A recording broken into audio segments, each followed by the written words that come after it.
Hello friends, তোমাদের প্রত্যেককে আরো একবার স্বাগত জানাই বেঙ্গলি নলেজ একাডেমি ইউটিউব চ্যানেলে। তো আজকে কিন্তু আমাদের স্টার্ট হতে চলেছে অঙ্কের 16 নম্বর প্র্যাকটিস সেট। এই প্র্যাকটিস সেটগুলো তোমাদের আপকামিং যে এক্সামিনেশনগুলো রয়েছে WBP, KP, jail police, clerkship প্রত্যেকটা এক্সামের জন্যই কিন্তু খুব গুরুত্বপূর্ণ হবে। তাই মন দিয়ে প্রথম থেকে ক্লাসগুলো দেখবে এবং যদি কোনো প্রশ্নের প্রবলেম থাকে অবশ্যই কমেন্ট সেকশনে জানিয়ে যাও এবং ক্লাসটা যদি ভালো লাগে অবশ্যই একটু লাইক করে একটু শেয়ার করে দেবে। চলো প্রথম প্রশ্ন আজকে আমরা স্টার্ট করবো। ফার্স্ট প্রশ্ন দেখতে পাচ্ছ তোমাদের সামনে রয়েছে, বলছে 6 জন মহিলার একটি দলে 55 এবং 60 বছরের দুজন মহিলার পরিবর্তে দুজন মহিলা এলে সকলের গড় বয়স কিন্তু 2 বছর বৃদ্ধি পাচ্ছে। তাহলে দুজন মহিলার যে গড় বয়স সেটা আমাকে ফাইন্ড আউট করতে হবে। ঠিক আছে, খুব সুন্দর একটা প্রশ্ন দিয়েছে, ভালো করে চিন্তা করো।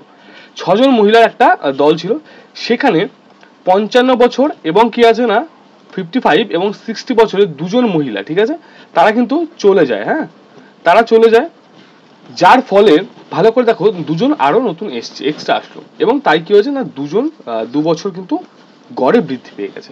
এবার 2 বছর গড় বৃদ্ধি পাওয়ার কথার অর্থ হচ্ছে যে 6 জন আছে এই প্রত্যেকে কিন্তু 2 বছর করে ইনক্রিজ করেছে। কি বললাম বুঝতে পারলে? 2 বছর ইনক্রিজ করা গড়ে মানে হচ্ছে প্রত্যেক দিনে 2 বছর করে ইনক্রিজ পেয়েছে। তাহলে ভালো করে বুঝবে চলে গেছে কত 55 এবং 60 বছরের দুজন, টোটাল কত বছর চলে গেছে সেটা আমাকে দেখতে হবে। 60 আর 55 যদি করি তাহলে আসবে 105। তো এই 115, তো এই 115 বছর চলে গিয়েছে এবং নতুন যারা এসছে তার ফলে আমার কি হয়েছে 6 জনের 2 করে বেড়েছে মানে 12 বছর এক্সট্রা বেড়েছে। ক্লিয়ার হয়েছে? তাহলে 115 চলে গেছে, 12 যারা এসছে তারা আরো 12 এক্সট্রা, মানে কত 7 1 2 127। এবার বোঝো 127 বছর যখন হলো, হ্যাঁ, এবার আমাকে বলেছে দুজন মহিলার গড় বয়স, দুজনের যোগফল যদি হয়ে যায় 127 তাহলে দুজনের গড় কত হয়ে যাবে? অবভিয়াসলি আমরা সবাই পারবো, তাহলে অবভিয়াসলি কিন্তু option C is the right answer 63.5। ঠিক আছে, আশা করি বুঝতে পেরেছো। চলো পরবর্তী প্রশ্ন দিকে আমরা চলে। আচ্ছা, পরবর্তী প্রশ্ন দেখবো, একটি বৃত্তের ব্যাসার্ধ 1% বৃদ্ধি পেলে ক্ষেত্রফল কতটা বৃদ্ধি পাবে আমায় ফাইন্ড আউট করতে হবে। হ্যাঁ, আচ্ছা, আমরা জানি একটা বৃত্ত, সেই বৃত্তের যে ব্যাসার্ধ সেটা এটা হয়, সেই ব্যাসার্ধ বলেছে আমাকে কি 1% ইনক্রিজ করছে। ওকে, তো ফার্স্ট অফ অল তুমি ধরে নাও বৃত্তটার যে ব্যাসার্ধ সেটা 100 ছিল। হ্যাঁ, তখন ক্ষেত্রফল কত হবে? বৃত্তের ক্ষেত্রফলের ফর্মুলা আমরা জানি পাই আর স্কয়ার। কি জানি না? পাই আর স্কয়ার। ওকে, তো পাই আর স্কয়ার সমান হয়ে যাবে কত বলো? 22/7 ইন্টু 100 ইন্টু 100। তো এটা আমার প্রথম ক্ষেত্রের ক্ষেত্রফল। ঠিক আছে, প্রথমবারে। দ্বিতীয়বার বলছে 1% ইনক্রিজ করছে মানে কত? 101 হয়েছে গুণিতক এবার 101 হয়েছে, তাহলে 101 হওয়া মানে হচ্ছে পাই আর স্কয়ার। তো এটাকেও যদি করি তাহলে 22/7 গুণ 101 আর এখানে 101। তাহলে এবার ভালো করে বুঝো কতটা বৃদ্ধি পেয়েছে। এটা হচ্ছে ফার্স্ট কেস, প্রথমবার, এটা হচ্ছে সেকেন্ড বার যখন বৃদ্ধি পাচ্ছে। হ্যাঁ, এবার দেখো এই দুটোর ক্ষেত্রে কিন্তু 22/7টা কমন আছে। ঠিক আছে, তাহলে কি হচ্ছে অ্যাকচুয়াল বাড়ছে কত? প্রথমে ছিল 100 গুণ 100, তারপরে হলো 101। তাহলে এবার কতটা বৃদ্ধি পেয়েছে দেখো, প্রথমে আমার যেটা ছিল সেটা কিন্তু ছিল 1-এর পর 4টে শূন্য। হ্যাঁ, 4টে শূন্য, তো এটাতে বেড়েছে কতটুকু? এটাতে কিন্তু বেড়ে গেছে 201। ওকে, মানে এইটা হয়েছে না নতুন, তাহলে 100তে কত বেড়েছে এটাই আমায় বের করতে হতো। তো এই দুটো শূন্য কেটে দাও, এখানে দুটো শূন্য আছে মানে এখানে একটা পয়েন্ট, তাহলে কি হলো আমার 2.01 ইজ দ্য রাইট অ্যান্সার। কোথায় আছে গো? অপশন ডি তে রয়েছে। ক্লিয়ার? চলো নেক্সট প্রশ্ন দিকে যাবো আমরা। দেখো এই যে অঙ্কটা দিয়েছে, 55, 60 ও 45 জন ছাত্র বিশিষ্ট কোনো ব্যাচের গড় যথাক্রমে কত আছে? 50, 55 এবং 60। ঠিক আছে, নম্বর সমস্ত ছাত্রদের গড় নম্বর কত আমাকে ফাইন্ড আউট করতে হবে। এটা করার যেটা বেসিক পদ্ধতি সেটাই আমি করে দিচ্ছি। 55 জন রয়েছে যাদের কিন্তু ভালো করে বুঝবে, তাহলে 50 বছর করে তাদের মানে 50 করে নাম্বার গড় 50 জন 55 জন। এবার 60 জন রয়েছে তাদের কিন্তু গড় নাম্বার 55 এবং লাস্ট দেখো 45 জন রয়েছে যাদের গড় নাম্বার হচ্ছে 60 করে। ক্লিয়ার? এবার ভালো করে কি করতে হবে? 3 থেকে গুণ করে দাও, তাহলে কত? 5 5 25 হয়, আর ওখানে কত হবে বলো? হাতে 2, 5 5 25 27। ক্লিয়ার আছে? এটা হবে। হ্যাঁ, দ্বিতীয় ক্ষেত্রে যদি করি আমি তাহলে 5 6 30, 5 6 30 33। ওকে, এটা হবে। এবং তৃতীয় ক্ষেত্রে যদি আমি করি তাহলে 5 6 30 শূন্য, হাতে 3, 4 6 24 27 27। ক্লিয়ার? এবার এই তিনটাকে তুমি জাস্ট যোগ করো, ভালো করে দেখো এখানে 50 মানে এখানে 6000 হবে, 6000। ওকে, এবং এখানে হয়ে যাবে কত? 2750, মানে 8750 হয়ে গেল। এটা আমার হলো প্রত্যেকের নাম্বারের যোগফল। ক্লিয়ার? এবার স্টুডেন্ট কত আছে যোগফলকে আমি যদি সেই সংখ্যা দিয়ে ভাগ করি তাহলে কিন্তু গড় পেয়ে যাই, আমরা সকলে জানি। এবার আবার দেখো 55 জন স্টুডেন্ট, এখানে 45 জন, 100 জন হয়ে যাচ্ছে এবং 60 জন রয়েছে, তাহলে 160 রয়েছে টোটাল। হ্যাঁ, এবার এখান থেকে কেটে দাও, 16 দিয়ে যদি কাটি আমি তাহলে 5 16 80 হবে, 75 থাকবে। ঠিক আছে, তাহলে 4 16 64 হবে, 64 এবং 75 যদি আমি করি তাহলে কত হবে বলো? আর এখানে 75 11 হলো, তাহলে 110 হবে, 500 696 হচ্ছে, ঠিক আছে। তারপরে 8, মানে option A is the right answer. Clear আছে? Option A 54.68। চলো, আশা করি ক্লিয়ার হয়েছে। নেক্সট প্রশ্ন দিকে যাব। পরবর্তী প্রশ্নে কি বলেছে? বলছে এ বি এর দ্বিগুণ টাকা পায় এবং বি সি এর 1/3 অংশ টাকা পাচ্ছে। 3000 টাকার মধ্যে এ এর কত টাকা পাচ্ছে? এটা খুব ইজি একটা অঙ্ক, বারবার বলে দিয়েছিলাম, যার কথা বলে দেবে না। এখানে ভালো করে দেখো, এ কে বলে দিয়েছে যে এ কিন্তু বি এর দ্বিগুণ টাকা পায়, বি এর ক্ষেত্রেও বলে দিয়েছে যে বি সি এর এত পায়, বাট সি এর কথা বলেনি। যাকে বলবে না অলওয়েজ আমি তাকে কিন্তু 100 ধরে নিতে পারি। ক্লিয়ার আছে? 100 ধরে নিতে পারি, বাট আমি এখানে সুবিধার্থে দেখো, এখানে দেখো 1/3 আছে, তো আমি কাটাকুটি করার জন্য একে সি কে ধরে নিলাম 30। তোমরা যা ইচ্ছে ধরতে পারো, ঠিক আছে, আলটিমেট জিনিসটা একই হবে, বাট আমি সুবিধার্থে এখানে 30 ধরে নিলাম সি কে। তাহলে বি এর ক্ষেত্রে কত বলেছে? বি বি হচ্ছে সি এর 1/3। ওকে, তার মানে কি বি 10, এবং এ বলে দিয়েছে দেখো কি এ বি এর দ্বিগুণ টাকা পাচ্ছে, মানে এ পাচ্ছে 20 টাকা। ক্লিয়ার? এবার বলছে দেখো এ কত টাকা পাবে। এবার এখানে আমার মোট কত টাকা হলো? 30 আর 30 60, 60। ওকে, এই 60 মোট টাকা কি আমাকে এখানে 3000 বলে দিয়েছে, তাহলে সিম্পলি লিখে দাও 3000 এখানটায়। একের ভ্যালু কত হবে গো? একের ভ্যালু কিন্তু হয়ে যাবে 50। একের ভ্যালু হয়ে যাবে 50। তাহলে একের ভ্যালু যখন 50, এ কত টাকা পাবে? এ আছে 20, তাহলে 50 দুগুণী কত হয়ে যাবে বলো? 1000 টাকা। ক্লিয়ার আছে? Option A is the right answer. ঠিক আছে, চলো নেক্সট প্রশ্ন। নেক্সট প্রশ্ন যাওয়ার আগে তোমাদের সামনে যে ডাব্লিউপি রয়েছে আপকামিং, সেই ডাব্লিউপি এবং কেপি কনস্টেবলের জন্য কিন্তু আমাদের নতুন ব্যাচ স্টার্ট হয়ে গেছে। এটা কিন্তু আমাদের 4th নাম্বার ব্যাচ চলছে। এই ব্যাচে তোমরা যারা যারা অ্যাডমিশন নিতে চাইছো অবশ্যই কিন্তু নিয়ে নেবে, কারণ এখানে ফেসিলিটি অনেক। অধ্যায় ভিত্তিক ক্লাস তুমি পেয়ে যাবে, প্রিলি থেকে মেন্স পর্যন্ত প্রস্তুতি পাবে। ওয়ান টাইম জাস্ট পেমেন্ট করতে হয়, তাহলেই কিন্তু তোমরা এই ব্যাচে যুক্ত হতে পারছো। আর কোনো রকমের ফিজ এক্সট্রা তোমায় পেমেন্ট করতে হবে না। সুবর্ণ সুযোগ তোমরা পাবে এখন, প্রথম 100 জনের জন্য 30% ডিসকাউন্ট। এর আগে কলকাতা পুলিশ আমরা 90% কমন দিয়েছি, এবং শুধু মুখে বলছি না, যার প্রমাণ কিন্তু বেঙ্গলি নলেজ একাডেমি টেলিগ্রামে দেওয়া রয়েছে। যারা যারা চাইছো আমাদের এই ব্যাচ সুন্দর ব্যাচটি নেবে, অবশ্যই কিন্তু তোমরা হোয়াটসঅ্যাপ করে নেবে 7029603518। এই নাম্বারে হোয়াটসঅ্যাপ করে তুমি বলে দিও যে আমাদের ব্যাচে যুক্ত হতে চাইছো, অবশ্যই তোমাকে যুক্ত করিয়ে নেওয়া হবে। নেক্সট প্রশ্ন দিকে যাব। বলছে কোন বিদ্যালয়ে ছাত্রীদের 10% ছাত্রদের 120 অংশের সমান। হ্যাঁ, ছাত্র ও ছাত্রীর সংখ্যার অনুপাত বের করো। দেখো খুব ভালো করে বুঝবে একটা জিনিস। হ্যাঁ, এখানে কোন বিদ্যালয়ে ছাত্রীদের 10%, আচ্ছা ধরে নি গার্লস রয়েছে হচ্ছে 100। ক্লিয়ার আছে? গার্লস রয়েছে, আমি ধরে নিচ্ছি 100। হ্যাঁ, এর 10% তার মানে হচ্ছে 10 জন। ছাত্রদের 1/20 অংশের সমান। ভালো করে বুঝবে, এই 10 মানে যদি 1/20 হয়, ক্লিয়ার আছে, বা তুমি উল্টে লেখো 1/20 সমান যদি 10 হয়, 1 ইকুয়াল টু কত হবে? তাহলে 1 সমান কত? 1 সমান কিন্তু হয়ে যাবে 10 × 20, মানে এখানে 200। তাহলে আমি বুঝলাম গার্লস রয়েছে 100 এবং বয়েজকে বের করে নিলাম 200। কি করে বের করলাম? দেখো বলে দিয়েছে যে গার্লসদের 10%, মানে 10 জন সমান হচ্ছে ছাত্রদের 20 ভাগের 1 ভাগ। 20 ভাগের 1 ভাগ যদি হয়ে যায় 10, তাহলে 20 ভাগ সমান কত? অবভিয়াসলি 200। তাহলে 200 পেয়ে গেলাম আমি এখানটায়। এইবার হচ্ছে বাকি কাজটা থাকবে আমার, ঠিক আছে। এবার কি করতে পারবো? 200, তাহলে গার্লস পেয়ে গেলাম আমি 100, আচ্ছা বয়েজ পেয়ে গেলাম আমি 200। এবার আমরা বলছি কি বলছে? ছাত্র ও ছাত্রী। ছাত্র ও ছাত্রী, ভালো করে বুঝবে, ছাত্র ও ছাত্রী। তাহলে ছাত্রী হয়ে গেল কত? 1, এবং ছাত্র হয়ে গেল কত? 2।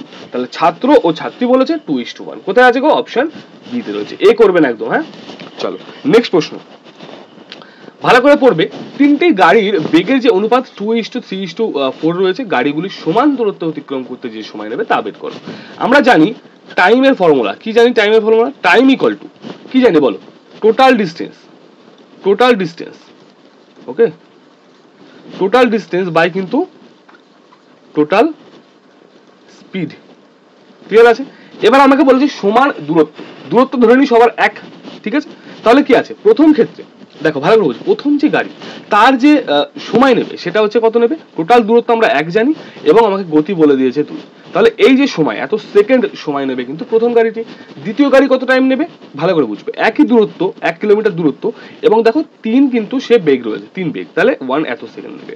তৃতীয় ক্ষেত্রে কত নেবে? দেখো 1/4 নেবে। ক্লিয়ার আছে? এইটা হয়ে গেল তাদের সময়ের অনুপাত। এইবার যদি তুমি আমাকে এখান থেকে বলো যে দেখো 1/2, আর হয়ে গেল 1/3, আর হয়ে গেল 1/4, এইটাই তাদের কিন্তু কি আছে না সময়ের অনুপাত। এবার তুমি এখান থেকে কিন্তু কাটাকুটি করে এইখানে অনুপাতে আনতে পারো, ঠিক আছে। তাহলে 1/2, 1/3 এবং 1/4 এটাকে যদি অনুপাতে কনভার্ট করতে হয়, সিম্পল তুমি একটা কাজ করবে, কিচ্ছু তোমায় করতে হবে না। দেখো ভালো করে বুঝবে, হ্যাঁ, খুব ঠান্ডা মাথায় বুঝতে হবে। 12 দিয়ে প্রত্যেকটাকে গুণ করে দাও, কারণ এদের লসাগু 12 হয়। ক্লিয়ার? এখানে 6 আসবে, এখানে 4 আসবে, এখানে কত আসবে 3 আসবে, তাহলে 6 4 3 কোথায় আছে? অপশন ডিতে আছে। ক্লিয়ার আছে? এটা হবে সঠিক উত্তর। একটু শর্টে করলাম, আশা করি বুঝতে পেরেছো। না বুঝলে কমেন্ট করো, নেক্সটে আছি আমি। হ্যাঁ, চল পরবর্তী প্রশ্ন। বলছে দেখো, 100টি পেন্সিল বিক্রি করে এক ব্যবসায়ী 20টি পেন্সিলের বিক্রি মূল্য লাভ করছে, তার লাভের হার কত? খুব ভালো করে বুঝতে হবে। 100টা পেন্সিল যখন সে বিক্রি করছে, এক ব্যবসায়ী কিন্তু 20টি পেন্সিলের বিক্রি মূল্য লাভ করছে। কি বলতে চাইছে কথাটা? ধরে নাও সে 100টি পেন্সিল কিনেছিল কত টাকায় বলো তো? 100 টাকা ধরে নাও কিনেছে। এইবার এটা তার সেলিং মানে তোমার এটা কস্ট প্রাইস হয়েছে, 100টা 100 টাকা কিনেছে। ক্লিয়ার? যখন বিক্রি করতে যাচ্ছে ধরে নাও সে 100টা বিক্রি করছে 100 টাকায়। বাট আবার বলেছি তোমাকে যে 100টা বিক্রি 100 টাকায় করিনি আমি। 100টা বিক্রি করে দেখো, 100টা বিক্রি যদি কেউ 100 টাকায় করতে পারে, তাহলে 20টা বিক্রি সে কত করবে? 20 টাকায় করবে। ক্লিয়ার আছে? ক্লিয়ার আছে প্রত্যেকে? এইবার বলছে যে না, ভালো করে তুমি প্রশ্নটা পড়ে দেখো যে 100টা বিক্রি করতে গিয়ে 100টা সে বিক্রি করতে গিয়ে 20টা কিন্তু লাভ করেছে। এই 20টা লাভ করেছে, তার মানে সে 100টা বিক্রি করেছে 120 টাকায়। ক্লিয়ার আছে? তাহলে 100 টাকায় কিনে যদি 20 টাকা সে লাভ করে, 100 টাকায় কত লাভ করবে? সিম্পল কেটে দাও 20%। কোথায় আছে? অপশন বিতে রয়েছে। কে কে বোঝনি? আরো একবার বলে দিচ্ছি। 100টা জিনিস ধরে নাও সে কিনেছে 100 টাকায়। ক্লিয়ার? এবার দেখো, ধরে নাও সে 20টা কিনেছে, 20টাও কিনেছে 20 টাকায়। এবং দ্বিতীয় ক্ষেত্রে আবার বলে দিয়েছে তোমাকে, কি বলেছে? 100টা বিক্রি করছে 100 টাকায় তুমি জানো, কিন্তু বলে দিয়েছে ওরা 100টা বিক্রি করছে 120 টাকায়, কারণ 20টা এক্সট্রা লাভ হচ্ছে। 20টা এক্সট্রা লাভ হচ্ছে, 20টা পার্সেন্ট নয়, শুধু 20টা এক্সট্রা লাভ হচ্ছে। তাহলে 100 টাকা যদি 20 টাকা হয় 100 টাকা। সিম্পল। ওকে, নেক্সট প্রশ্ন ভালো করে পড়বে। 100টি পেন্সিল ক্রয়, আচ্ছা সেম জিনিসই দুবার। আচ্ছা নেক্সট প্রশ্ন দিকে যাবো। x এর 20%, y এর 30% হলে y ইকুয়াল টু x এর কত? খুব ভালো করে বুঝবে। হ্যাঁ, x এর 20% ইকুয়াল টু y এর 30%, এটা বলে দিয়েছে। এখান থেকে তুমি কাটো, এখান থেকে কাটো, মানে 1/5 আসছে, মানে এখানে আসছে x/5। ক্লিয়ার? এখানে আসছে কত বলো তো? 30y/100। কাটাকুটি করলে 3y/10 আসছে।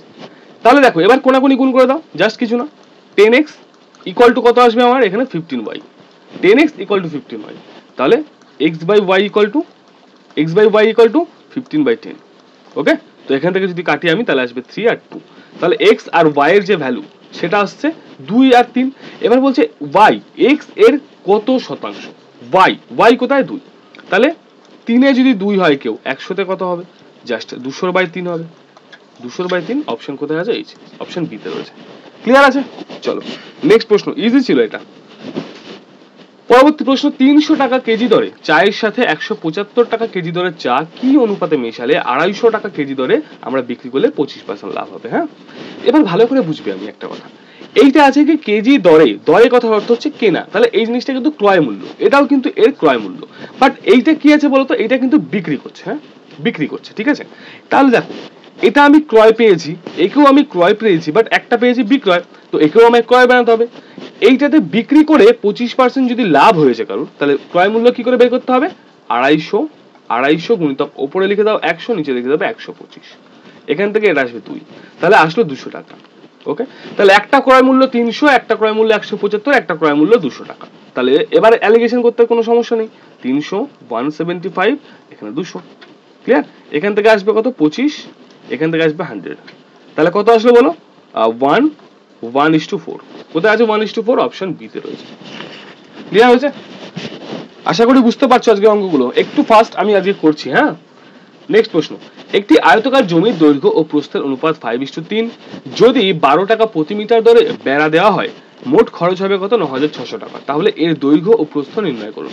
খুব ভালো একটা প্রশ্ন, বুঝতে হবে ভালো করে। হ্যাঁ, কোন একটা আয়তকার জমি, একে বেড়া দেবো, মানে কোথা দিয়ে বেড়া দেবো? অবভিয়াসলি এইখান দিয়ে বেড়া দেবো, এই চারপাশ দিয়ে বেড়া দেবো। তো কোনো কিছু চারপাশ দিয়ে কিছু করা মানে হচ্ছে তার পরিসীমা নিয়ে কাজ করা। এবার ভালো করে বলছি, দৈর্ঘ্য দিয়ে দিয়েছে 5, প্রস্থ দিয়েছে 3। দৈর্ঘ্য দিয়েছে 5, প্রস্থ দিয়েছে 3। ক্লিয়ার আছে? এবার তুমি ভালো করে চিন্তা করো, এর পরিসীমা কত হবে? 2 × 5 + 8, এটা হয়ে যাবে পরিসীমা সূত্র আয়তক্ষেত্রের। তাহলে হয়ে যাবে 16 ধরে নাও তুমি, এখানে মিটার বা কিছু একটা দিয়েছে 16। এবার বলছে যদি 12 টাকা প্রতি মিটার দরে বেড়া দেওয়া হয়, মোট খরচ হয় 96 টাকা। এবার দেখো, এই 16 আর 12 গুণ করো, কারণ কি 16 মিটার আমি টোটাল পেয়েছি, 12 টাকা করে প্রত্যেক। 16 আর 12 একে যদি গুণ করে দিই আমরা, কত আসবে বলো? 6 × 12 72 2। ওকে, হাতের 7, 12 × 12 19, 192। এইবার প্রশ্ন হচ্ছে এই 192 যেটা, সেটাই আমার প্রশ্ন লিখেছে কত? 9600 টাকা। একের ভ্যালু কত হবে? একের ভ্যালু কত হবে এটাই আমাকে বের করতে হবে। এবার 192 টাকা, ঠিক আছে, এবং এখানে দিয়েছে 9600 টাকা। এটা তুমি যদি ভাগ করো তাহলে কত আসবে বলো? অবভিয়াসলি কিন্তু আসবে 50। কত আসবে? 50। তাহলে এখানে আসলে 50, একের ভ্যালু যখন 50, আমায় কি বলেছে দেখো, দৈর্ঘ্য ও প্রস্থ। দৈর্ঘ্য ছিল 5:1:50, 5 সমান হচ্ছে 250, ওকে 250, এবং 3 সমান কত? 3=150। Okay, option A is the right answer. আশা করি বুঝতে পারছো, option A is the right answer. কোথায় আছে? ক্লিয়ার? চলো নেক্সট প্রশ্ন। কে কে বুঝতে পারছো না আজকে অঙ্কগুলো আমাকে একটু বলবে, আমি একটু ফাস্ট করছি কিন্তু আজকে অঙ্কগুলো, এগুলো শর্ট ট্রিক্সে, মানে যতটা আমি আর কি মিনিমাইজ করতে পারি। কোন টাকার 12% হলো 63 টাকা, ওই টাকার 40%। এই অঙ্কটা একবার করিয়েছি, তাও করে দিচ্ছি, হ্যাঁ। 12-র ভ্যালু যদি হয় 63, বা 12%-এর ভ্যালু 63, একের ভ্যালু কত হবে গো? 63/12, এবং আমায় বলেছে 40-র ভ্যালু কত। ঠিক আছে, দিয়ে 3 দিয়ে করে দাও দেখি। 3 দিয়ে আসবে এখানে 21, 3 দিয়ে করলে 4, 4 দিয়ে করলে এখানে 10, 210। ওকে, অপশন সি। ক্লিয়ার আছে? ইজি ছিল, একদম ইজি। আচ্ছা, এ এর মান বি এর থেকে 25% বেশি, বি এর মান এ এর থেকে কত কম? ক্লিয়ার আছে? আমি বারবার বলছি, আজকে যদি বিগিনার্স কেউ যদি না বুঝতে পারো অঙ্কগুলো, আমি তোমাদের বলছি কমেন্ট করো, ঠিক আছে? আমি আবার কিন্তু বোঝাবো, কারণ আজকেরটা আমি একটু ফাস্ট করার চেষ্টা করছি, হ্যাঁ, আর একটু শর্ট করার চেষ্টা করছি। চলো, এ এর মান বি এর থেকে 25% বেশি, এ এবং বি। এ যদি হয় 125, বি হবে 100, সেটাই আমি বলেছি না, এর মান বি এর থেকে 25% বেশি। ক্লিয়ার আছে? এবার আমায় বলেছে বি এর মান এ এর থেকে কতটা কম। কার কথা চেয়েছে? বি এর কথা। এইবার বুঝো, যাকে চেয়েছে তাকে পরে কাজ করবো, যাকে চাইনি তাকে নিচে। তাহলে লিখবো চাইনি কাকে? এ কে। 125-এ কত কম? 25 কম আছে। 100-তে কত কম হবে? 5-25 125, 5-20 100, 20%। কোথায় আছে গো? অপশন এতে রয়েছে। যাকে চাইনি, ভালো করে বুঝবে, যাকে চাইনি তাকে দিতে হয় নিচে, এবং ওপরে দিতে হয় কতটা কম আছে সেটা দিতে হয়, বা কতটা বেশি আছে 100 দিয়ে গুণ করতে হয়। সিম্পল এটুকু। এক ব্যক্তি 9 কিলোমিটার/ঘন্টা বেগে 18 কিলোমিটার দূরবর্তী কোনো স্থানে যান। প্রত্যেক 1 কিলোমিটার অন্তর সে 5 মিনিট করে বিশ্রাম নিলে সমগ্র পথ যেতে তার কত সময় লাগবে? এটা আমায় ফাইন্ড আউট করতে হবে, হ্যাঁ। ভালো করে বুঝবে, এক ব্যক্তি 9 কিলোমিটার/ঘন্টা বেগে 18 কিলোমিটার দূরবর্তী কোনো স্থানে যাচ্ছে। এই অঙ্কটা আগের দিন করিয়ে দিয়েছিলাম নাকি? চলো আরো একবার করছি, যদি সেম অঙ্ক থাকে তো আমি করে দিচ্ছি। আর বলছে দেখো, এক ব্যক্তি 9 কিলোমিটার/ঘন্টা বেগে 18 কিলোমিটার দূরবর্তী যাচ্ছে, তাহলে তো সময় কত লাগে? সময়ের ফর্মুলা আমরা জানি, টোটাল দূরত্ব বাই গতিবেগ। তাহলে টোটাল দূরত্ব 18, গতিবেগ 9, তাহলে লাগা উচিত 2 ঘন্টা সময়। কিন্তু প্রত্যেক কিলোমিটার অন্তর সে 5 মিনিট রেস্ট নিচ্ছে, তাহলে টোটাল কত রেস্ট নেবে? ভালো করে বুঝবে। প্রথমবার গেল, গিয়ে 5 মিনিট রেস্ট নিচ্ছে, ওকে। দ্বিতীয়বার গেল, গিয়ে 5 মিনিট রেস্ট নিচ্ছে। এইবার বোঝো, এইবার খুব ভালো করে বোঝো, এখান থেকে এটা 1 কিমি, এখান থেকে এটা 1 কিমি। ক্লিয়ার আছে? ভালো করে বুঝতে হবে, হ্যাঁ। তৃতীয়বার যখন যাচ্ছে, তৃতীয়বারও যখন সে যাচ্ছে, এবার দেখো এইরকম করতে করতে প্রত্যেকবার একবার করে নিতে নিতে নিতে নিতে লাস্ট বার কিন্তু শেয়ার নেবে না, কারণ লাস্ট বার সে তার ডেস্টিনেশন পৌঁছে গেছে, তাহলে লাস্ট বারে কিন্তু শেয়ার বিশ্রাম নেবে না। তাহলে বুঝতে পারছো যে 18 কিলোমিটার যাচ্ছে মানে 18টা দাগ যাবে, কিন্তু সে 17 বার রেস্ট নেবে। তাহলে 17 বার রেস্ট নেওয়া মানে 5-17 85 মিনিট রেস্ট নেবে। 85 মিনিট কথার অর্থ হচ্ছে 60 দিয়ে যদি ভাগ করে দিই আমরা, তাহলে যদি তুমি এখানে করতে যাও 5-17 85, 5 দিয়ে করলে 5-12 60 হবে। আবার যদি তাহলে 12-12 হয়, 5 দিয়ে যদি করি 50 হবে। মানে কত বলতো? 5/12, 1 ঘন্টা 5/12, তাহলে 2 ঘন্টা লাগতোই, আবার 1 ঘন্টা 5/12 এক্সট্রা লাগবে, কারণ সে প্রত্যেকে 5 মিনিট করে রেস্ট নিচ্ছে। টোটাল 3 ঘন্টা 5/12। ক্লিয়ার আছে? এই অবধি চিন্তা ছিল। তো আরো একবার বলে দিচ্ছি, যারা চাইছো আমাদের WBP এবং KP যে ব্যাচ রয়েছে সেই ব্যাচে অ্যাডমিশন নেবে, অবশ্যই কিন্তু নিয়ে নিতে পারো। লিমিটেড একদম সিট আমাদের রয়েছে 100। তোমরা কিন্তু প্রথম যে 100 জন থাকছো 30% ডিসকাউন্টও পেয়ে যাচ্ছ। লাইভ রেকর্ডেড ক্লাস, প্রিলি থেকে মেন্স একবারের প্রস্তুতি, অধ্যায়ভিত্তিক ক্লাস থাকছে, বেসিক থেকে অ্যাডভান্স। ওয়ান টাইম পেমেন্ট থাকছে। এই নাম্বারে তোমরা হোয়াটসঅ্যাপ করে নাও 7029603518 এবং বলো আমরা ব্যাচে অ্যাডমিশন নিতে চাইছি। গ্যারান্টি থাকছে এবার যদি একটা ড্রেস পড়তে চাও আমরাই তোমাদেরকে পড়াতে পারবো, ঠিক আছে? চলো, এছাড়াও আমাদের টেলিগ্রাম গ্রুপ রয়েছে, সেখানে যদি কেউ চাও জয়েন করতে অবশ্যই জয়েন করতে পারো। ফ্রি PDF গুলো পাবে, মক টেস্ট গুলো পাবে, ইম্পর্টেন্ট নোটস পাবে। টেলিগ্রামে গিয়ে তোমরা সার্চ করতে পারো বেঙ্গলি নলেজ একাডেমি বলে, অথবা তোমরা ডেসক্রিপশনে লিংক আছে সেখান থেকেও গিয়ে জয়েন করতে পারো। ক্লিয়ার আছে? দেখা হচ্ছে পরবর্তী ক্লাসের সঙ্গে, ততক্ষণের জন্য ভালো থাকবে, সুস্থ থাকবে।